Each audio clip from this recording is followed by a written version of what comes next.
নমস্কার বন্ধুরা, স্বাগত আপনাদের সুমিতাস কিচেন এন্ড ব্লগসে। আজকে আমি আবার চলে এসেছি। আমার সবজি বাগান থেকে কিছু ডাটার বীজ হয়েছে, সেটা নিয়ে নেব। কারণ কি অনেকটা বার হয়ে গিয়েছে, বার থেকে সবজিগুলি খারাপ হয়ে যাবে, তাই আমি আপনাদেরকে ব্যাক ক্যামেরা দিয়ে দেখিয়ে দিচ্ছি। অনেকটাই জল হয়েছে, তাই দেখেন বন্ধুরা, অনেকটা জল হয়েছে, পুরো জলে ডুবে গিয়েছে। এখানে আসামে প্রতিবারই এভাবে জল হয়। আমি একটু দেখিয়ে দিচ্ছি। আমার ডাটা গাছ এখানে লাগিয়েছিলাম, নিচে পুরো জল হয়ে গিয়েছে। জুম করে দেখাচ্ছি, দেখেন। এখানে কিছুটা আমি তিতা করলাও গাছ লাগিয়েছিলাম, পুরো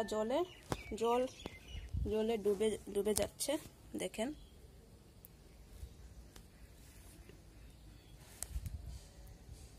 ডাটা গাছগুলিও নষ্ট হয়ে যাবে, তাই আমি বীজগুলি এখন তুলে নেব। দেখেন বন্ধুরা, আমার বাড়ির পাশে কতটা জল হয়েছে, একদম নদীর মতন হয়ে গিয়েছে।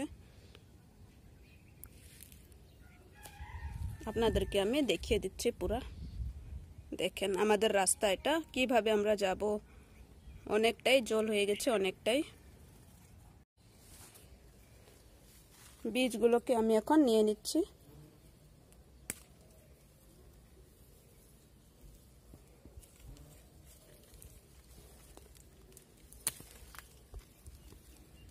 অনেকটাই টাইট,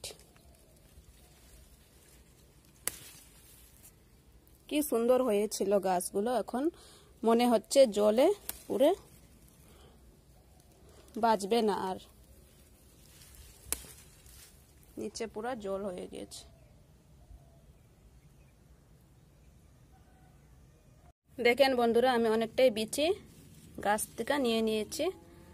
এখন এটাকে আমি রেখে দেব, শুকাবো একটু। শুকানোর পরে বিচিগুলো আমি তুলে নেব। ওই যে পুরাটা আমি নিয়ে নেই, কিছুটা আছে ওরা শুকায় নাই, তাই শুকানোর জন্য আমি রেখে দিয়েছি। তাহলে আমি আজকের ব্লগটা এখানেই রাখছি। আবার ফিরে আসবো একটা নতুন একটা ব্লগ।